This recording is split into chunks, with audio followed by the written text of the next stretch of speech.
a Hall of Famer nobody wants to claim.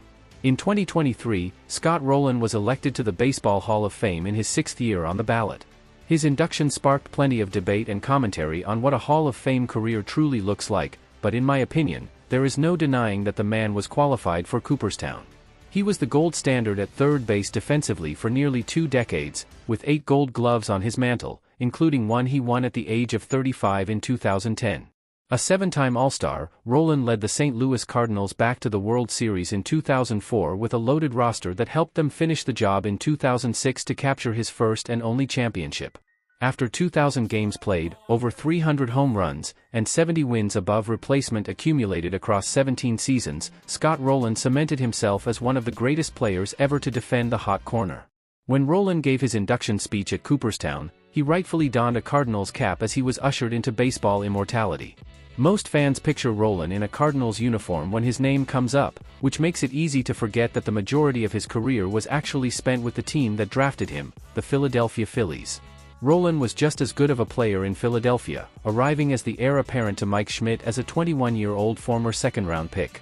But from 1996 to 2002, a series of issues plagued the relationship between Rolen and the organization, culminating in one of the most infamous trades in franchise history. So what exactly went down during this period that completely deteriorated the relationship between Scott Rolen and the Philadelphia Phillies? That is the story we are going to tell today. If you enjoy this video, make sure you leave a like and subscribe to the channel. Let's get into it. In 1996, a 21-year-old Scott Rolen stepped onto a major league field for the first time, just months ahead of being ranked the 13th best prospect in all of baseball. He had blazed through the minor leagues in just 2.5 years, overcoming early defensive struggles at third base to arrive as a far more polished, well-rounded player. He hit his share of bumps in the road like most rookies do, but he impressed the organization with his attitude and work ethic. He was mature beyond his years, sharp as a whip, and unfailingly polite with the media. During spring training the following year, ESPN's Peter Gammons dubbed Rolen "everybody's son," and it made perfect sense why. In an interview, Rolen said that what drives him in life is simply to be a good person, and that philosophy was reflected in both his play and his off-the-field candor. After enduring the growing pains of a 95-loss Phillies team in 1996, Rolen entered his sophomore season as the heavy favorite to win National League Rookie of the Year honors. And here is a fun little baseball tidbit worth including. In 1996, Rolen was actually one plate appearance away from exceeding his rookie eligibility and losing it for the following year. But his final plate appearance of the season resulted in a hit by pitch, which was nullified from the count. He maintained his rookie qualification, hit 21 home runs, posted a 4.5 WAR season, and won the award unanimously. At just 22 years old, Rolen had instantly become the most valuable player on the Phillies roster. But despite terrific individual seasons from both Rolen and ace Curt Schilling, the club improved by just a single win. Still, Rolen was committed to helping Philadelphia win long-term, signing a 4-year contract extension worth $10 million to buy out some of his arbitration years. General manager Ed Wade called Rolen the most mature and level-headed young player he had ever been around. And I'm sure Ed Wade's commentary on Scott Rolen is going to stay just as colorful throughout this entire story. In 1998, the emergence of Bobby Abreu aided the anemic Phillies lineup as the 24-year-old outfielder broke out with a 6-WAR season. He and Rolen helped the Phillies become one of just 5 teams that year with multiple teammates who produced 6 or more wins above replacement. But the other 4 clubs, the Cardinals, Astros, Mariners, and Braves, all enjoyed either postseason berths or winning records, while the Phillies remained basement dwellers in their division. This would become the recurring theme of Scott Rolen's tenure in Philadelphia, the theme that slowly but surely soured his relationship with the organization, though we are not quite there yet. The Phillies could pride themselves on a star trio of Rolen, Abreu, and Schilling, but year after year the front office assembled a mediocre supporting cast behind those stars, preventing the team from reaching its true potential despite playing in a major market. In 1998, Rolen was still just 23 years old, but he had already notched his first 30 home run season, won his first Gold Glove, and received MVP votes for the first time. He still possessed the bright-eyed optimism he carried as a rookie. But as the years would go on, that optimism would continuously dim. The following year, more position players emerged with successful seasons in Philadelphia, including catcher Mike Lieberthal, who hit .300, and outfielder Doug Glanville, who put together a 4-WAR campaign. Rolen and Abreu were great again, as was Schilling, but the same story followed as Philly finished with just 77 wins, which was embarrassingly their highest win total since 1993. The story stayed mostly the same in 2000, when Philadelphia underperformed yet again as a unit, leading to the dismissal of manager Terry Francona. We will get back to him in just a minute. The year 2000 stands out more significantly because it also marked the departure of Curt Schilling, who was traded to the upstart Arizona Diamondbacks for a package of pitchers that would never come close to replacing Schilling's value. That feels like a bit of foreshadowing. If it sounds like I am going through the motions recapping Rolen's early tenure in Philadelphia, that is because a lot of these seasons blend together. It is not until the 21st century that this story truly develops, because before that, Rolen was a fan favorite, a darling of the ownership group, and beloved by the media.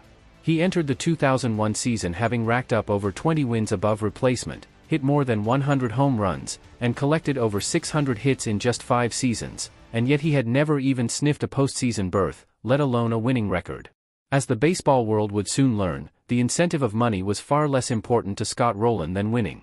And it would take a new manager to become the catalyst for Rolen to finally speak his mind on the matter. The 2001 season is where our story truly begins. The Philadelphia Phillies suddenly took a massive step forward under new manager Larry Bowa, a former legend of the franchise. On June 1st, they defeated the Montreal Expos to improve their record to 35-18, opening up an 8-game lead in the NL East, the closest the club had been to legitimate contention in years. The roster had developed even further. 22-year-old Jimmy Rollins led the National League with 46 stolen bases as a rookie atop the Phillies lineup. 24-year-old Pat Burrell slugged 27 home runs in an impressive sophomore campaign. Bobby Abreu set career bests with 31 home runs, 48 doubles, and 110 RBIs. And of course, Scott Rolen sleepwalked to yet another 5-war season, reaching the 100 RBI plateau for just the second time in his fruitful career. And yet, Rolen would call the 2001 season the most unhappy season of his entire career. It was the first time he had ever been booed in front of his home crowd. Rolen admitted that when he exited the clubhouse at the end of the season, he was very bitter, very upset, and felt that some loyalty issues had been stepped on. How could something like this happen in what was arguably the most successful season for both Rolen and the Phillies up to that point? The issues he was referring to were likely born from a series of mid-June altercations. As mentioned, the Phillies had been nursing a large division lead that month, but they hit a summertime wall. On June 19, they were still 37-23, up 4 games in the NL East, before a 4-game losing skid dragged them further down. Those losses came against the Boston Red Sox and included a sweep at the hands of the lowly Tampa Bay Devil Rays, who would go on to lose over 100 games that year. Following that dismal stretch, manager Larry Bowa said in his post-game comments, "If the number 4 guy even makes contact in either Boston loss, we sweep the series. He's killing us." Even by the standards of the era, that was a damning quote from a manager publicly singling out one of his best players. Rolen, in the midst of a 1-4-20 stretch at the plate, had a heated exchange with Bowa the following day, feeling that the comments were directed squarely at him rather than the team as a whole. All these years later, Bowa has maintained that he was misquoted, claiming he actually said, "The middle of the lineup is killing us." The minor change in wording does not exactly improve the situation, especially considering the inflammatory commentary coming from elsewhere in the organization. Dallas Green, a former Phillies player turned World Series winning manager and executive assistant for the club, publicly said that Rolen was satisfied with being a SOSO player and that he was not a great player. It became obvious that the clashing personalities of Bowa and Rolen were going to be a long-term issue. Bowa, with his pedal-to-the-metal approach and zero tolerance for losing, held back no criticism when the team struggled. That mentality caused many players in Philadelphia to bristle under their new skipper. And more often than not, blame was assigned to the best players on the team, like Scott Rolen, who had done nothing but play great baseball for 6 years in Philadelphia. After entering June at 35-18, the Phillies went just 51-58 the rest of the way, finishing second in the NL East. Once again on the outside looking in. During this collapse, Rolen had alienated himself from teammates, coaches, and the fan base, especially when the two sides failed to reach an agreement on a contract extension during the season. This put the Phillies in a difficult predicament. They were not going to let a first-year manager go after an 86-win season, their best record in years. But now they had to worry about retaining a franchise player entering his final year of team control. If Rolen hit free agency, he was going to be the marquee name of the class, and the Phillies had shown no willingness to spend in free agency at that level. With the off-season upon them, contract extension talks would resume. Surely the Phillies had the foresight to not choose their manager over their star player. Right? In the second half of 2002, Rolen posted a .915 OPS down the stretch for the Cardinals and helped them reach the postseason, the first playoff berth of his career. In 2004, he posted a 9-WAR season, one of only 11 such campaigns by a third baseman in the history of Major League Baseball. He hit a career-best 34 home runs, drove in a career-best 124 runs, and slashed a career-best OPS over 1.000 as he rode with the Cardinals all the way to the World Series, hitting a heroic home run in Game 7 of the National League Championship Series to send them there. That same year, Philadelphia missed the playoffs again. They fired Larry Bowa. And they watched their former manager, Terry Francona, win the World Series with the Boston Red Sox. 2 years later, Rolen and the Cardinals would do the same. Rolen established himself as one of the greatest third basemen in history across his time with both the Phillies and the Cardinals, but he is undoubtedly remembered more for his years in St. Louis. He made 4 straight All-Star teams after leaving Philadelphia, doubled his Gold Glove total, put together one of the greatest individual seasons by a position player in the 21st century, and secured a ring as part of a fearsome trio with Pujols and Edmonds. But it was not all perfect in St. Louis, either. Following the 2006 World Series championship, yet another strained relationship with a manager, this time Tony La Russa, led to friction. La Russa had benched Rolen during certain playoff games when his bat went cold, and the decision did not sit well. After the 2007 season, Rolen was traded again, this time to the Toronto Blue Jays. He would split the final stretch of his Hall of Fame career between Toronto and the Cincinnati Reds, still putting up impressive numbers deep into his 30s. Part of that final chapter included a 2010 National League Division Series matchup in which Rolen's Reds were swept by none other than the Philadelphia Phillies, a series in which Rolen went just 1-for-11 with 8 strikeouts. It was a performance that was surely cathartic for Phillies fans still carrying the sting from all those years ago. The Citizens Bank Park era of Phillies baseball did end up bringing enormous success. The infield core of Jimmy Rollins, Ryan Howard, and Chase Utley brought home a pair of MVP awards and a 2008 World Series championship. One can only imagine how that infield would be revered even further if Rolen had been there anchoring third base. And time really is a flat circle in this story. It was Larry Bowa who, nearly 2 decades before his managerial stint in Philadelphia, had forced his own way out of the club as a player when contract negotiations became untenable. His trade from the Phillies also brought Ryne Sandberg along with him, yet another historically painful move for the franchise.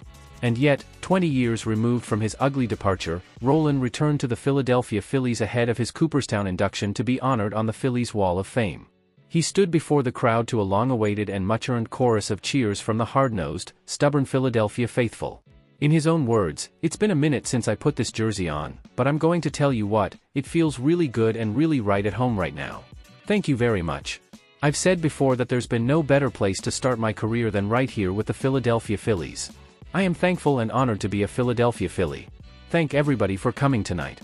You can play the what-if game endlessly with the proposed timeline where Rolen stayed.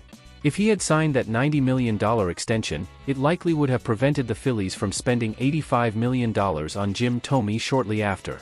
The move to Citizens Bank Park brought in more revenue, which allowed the front office to spend more freely around Thome and their emerging young core of position players. You also have to consider that Thome's presence was a key factor in the club hiring Charlie Manuel, who was Thome's favorite coach. Manuel would, of course, lead the club to their first World Series victory in 28 years when they climbed the mountaintop in 2008.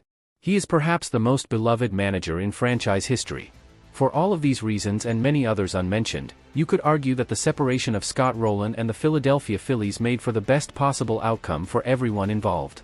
Rolen ended his career as one of only 3 third basemen in MLB history with at least 8 Gold Glove awards, joining, of course, Mike Schmidt. He is a former National League Rookie of the Year, a World Series champion, a member of the 300 Home Run Club, and the owner of one of the greatest third base seasons ever played. Across 17 years, his resume became undeniable. He is one of the most decorated players to ever defend the hot corner. Perhaps the only thing that could have made his Hall of Fame case even stronger was staying with one team for his entire career. But after looking through every detail of this story, I believe the separation was best for both sides. Scott Rolen staying in Philadelphia is a whole other timeline, one we never got, and one we might have been better off for not getting. That is the complete story of how Scott Rolen and the Philadelphia Phillies broke down into a divorce. If you enjoyed today's video, thank you so much. I truly appreciate you watching all the way to the end. If you enjoy stories about superstars in places you probably don't remember them, I did a video last week about Ken Griffey Jr. and the Cincinnati Reds during that era, and a lot of people enjoyed that one as well. Once again, thanks so much for watching, and I will see you next time.